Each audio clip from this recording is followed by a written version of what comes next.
जय भारत साथियों, मैं शैलेंद्र प्रताप मौर्य, कार्यकारी अध्यक्ष हिंदलो।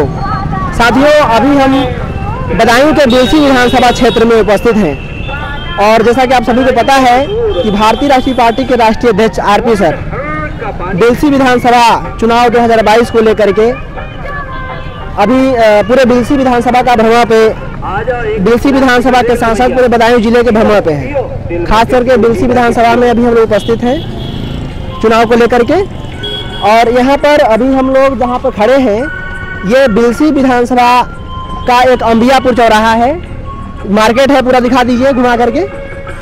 ये बिलसी विधानसभा का अंबियापुर चौराहा पर हम लोग उपस्थित हैं। और यहाँ पर साथियों, कुछ महीने पहले चुनाव के समय में जनता को गुमराह करने के लिए बीजेपी सांसद संघमित्रा ने, बीजेपी सांसद संघमित्रा जी यहाँ से जो बदायूं जिले से सांसद हैं, उन्होंने समाज को एक लालच देने के लिए या मौर्य समाज का वोट का ध्रुवीकरण करने के लिए उन्होंने इस चौराहे पर सम्राट अशोक का लाट बनाने के लिए घोषणा किया था, शिलान्यास करने के लिए इन्होंने घोषणा किया था। और एक बहुत बड़ा कार्यक्रम के आधार पे पूरे बदायूं के लोगों को संदेश भिजवाया था और यहाँ पर भीड़ इकट्ठा करने के लिए बुलाया था। और खुद उन्होंने शिलान्यास ईटा रख करके यहाँ शिलान्यास की शुरुआत की थी, इसका शुरुआत किया था। लेकिन अभी कई, इधर आइए साहब, आप इधर आइए। ये कितने महीने हो गए इसको? लगभग हो गए 3 महीने से, 3-4 महीने से, 4-5 महीने हो रहे हैं। 4-5 महीने हो गए, लगभग 4 से 5 महीने हो रहे हैं। 5-6 महीने पहले ये नजदीक कर दिखा दिए, जूम करके दिख रहा है, साफ दिख रहा है। 4-5 महीने पहले इसका शिलान्यास किया गया था और अभी भी जैसे जितना शिलान्यास किया गया था, जितना बनाया गया था, उतना ही बना पड़ा है और बाकी टूट भी गया है, आधा ज़्यादा टूट भी गया है। लेकिन अभी भी ये ऐसे कैसे खंडहर जैसा पड़ा हुआ है चौराहे पे। मतलब ये है साथियों कि समाज का वोट और या मौर्य सैनी समुदाय का वोट लेने के लिए, चाहे मोदी हो, पूरे का भारतीय समाज का वोट लेने के लिए कह सकते हैं कि जिस जाति बिरादरी का इतिहास है, समाज का इतिहास है, उसका वोट लेने के लिए वर्तमान बीजेपी सरकार के जितने भी विधायक हैं, मंत्री हैं, सांसद हैं, वो जगह जगह जा करके ना नौटंकी कर रहे हैं, उनके इतिहास के साथ खिलवाड़ कर रहे हैं। इतिहास का नाम लेते हैं और उससे संबंधित योजनाएं निकाल देते हैं और शिलान्यास कर देते हैं, लेकिन काम नहीं होता है। उसका सबसे बड़ा उदाहरण ये अशोक का लाट शिलान्यास का जो काम है पड़ा हुआ है, ये सबसे बड़ा उदाहरण है आपके सामने। तो हमारे कहने का मतलब ये है कि जब तक समाज इकट्ठा नहीं होगा, समाज अपने हक अधिकार को लेकर के जानकारी इकट्ठा करके जागरूक नहीं बनेगा, उसको इसी तरह भ्रमित किया जाएगा और उसके वोटों का ध्रुवीकरण करके पार्टियां उस पर राजनीति करती रहेंगी। जब तक आप अपनी पार्टी और अपना हक अधिकार समझेंगे नहीं, अपनी पार्टी नहीं बनाएंगे, अपनी पार्टी इन द सेंस जिसमें हिस्सेदारी और भागीदारी आपकी पूर्ण तय हो, निश्चित हो। अभी की जो पार्टियां हैं वो पार्टियां नहीं हैं, प्राइवेट लिमिटेड कंपनी है, उसमें चंद लोगों का राज चल रहा है। बाकी आम जनता केवल वोटर्स की भांति अपना वोट देती है, आम वोटर बन के रह जाती है। वोट देने के बाद उसके हक अधिकार के साथ कोई भी क्रियाकलाप या ऐसा काम नहीं किया जाता है हक अधिकार के लिए जो उनको मिल सके।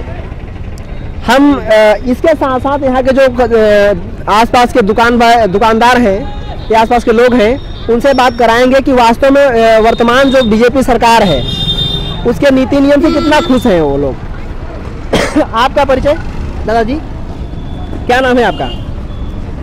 गैस महंगा नहीं है, सस्ता है? सबको सस्ता है, हाँ? सबको सस्ता है सरकार सस्ता। खुश है एकदम? बिल्कुल। किसान की खाल तो निकाली। अच्छे दिन आ गए आपके? हाँ, अच्छे दिन आ गए हमारे। हाँ? जो भी समस्या बताइएगा। समस्याएं आपकी नहीं है? क्या रखा है किसान की? खाल हड्डी लगी है। अरे किसान, अरे आपको गैस नहीं मिला? हमें कुछ नहीं जरूरत है, गैस फंस गया। हाँ, कहाँ से लाएंगे? भैया मैं बात नहीं करता। और रूम नहीं मिला आपको? आप करो बात।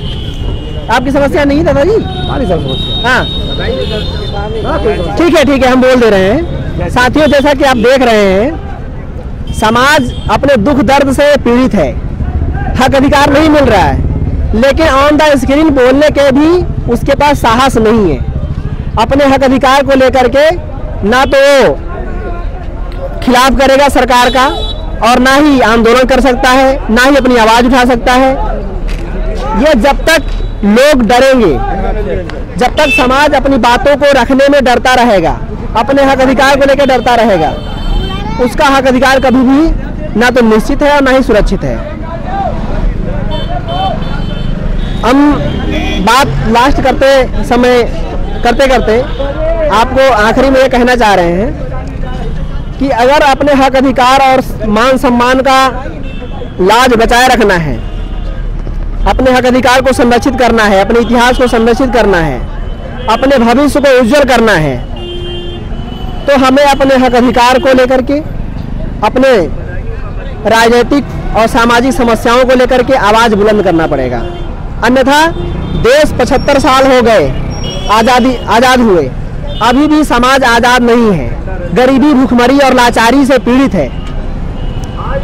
लगातार महंगाई बढ़ रही है, आम जनता की परेशानियां घट नहीं रही हैं और बढ़ रही हैं, लेकिन उस पर कोई भी युवा या कोई भी हमारा किसान भाई अपना खुल करके आवाज़ मजबूत नहीं कर पा रहा है। इसका भी कारण है वो यहाँ के जो सरकार में बैठे हुए लोग हैं, सांसद विधायक हैं, वो अधिकतर गुंडे और माफिया हैं, और गुंडे माफिया जब सरकार में रहेंगे तो आम जनता तो डरेगी, अपनी बातों को रखने में वो डरती रहेगी। और वही हाल आप यहाँ पर देख रहे हैं। मैं अगर किसी से बात भी कराना चाहूँ तो अपनी बातों को रखने में लोग डर रहे हैं, क्योंकि उनको कहीं ना कहीं सत्ता का डर है। और आज़ाद भारत में, लोकतंत्र में यदि जनता अपनी समस्याओं को रखने में डर रही है तो हम इसको लोकतंत्र नहीं मानेंगे, ये इसको तानाशाही कहेंगे। अगर इस तानाशाही से लड़ना है, हमारा समाज चाहता है कि वास्तव में लोकतंत्र स्थापित हो, देश के युवा लोकतंत्र को स्थापित करना चाहते हैं, तो अपनी समस्याओं को उन्हें समझना होगा। और भारतीय राष्ट्रीय पार्टी जो सभी जाति, धर्म और संप्रदाय के लोगों को बराबर की भागीदारी दे रही है, उसे चुन करके सरकार में पहुंचाना होगा।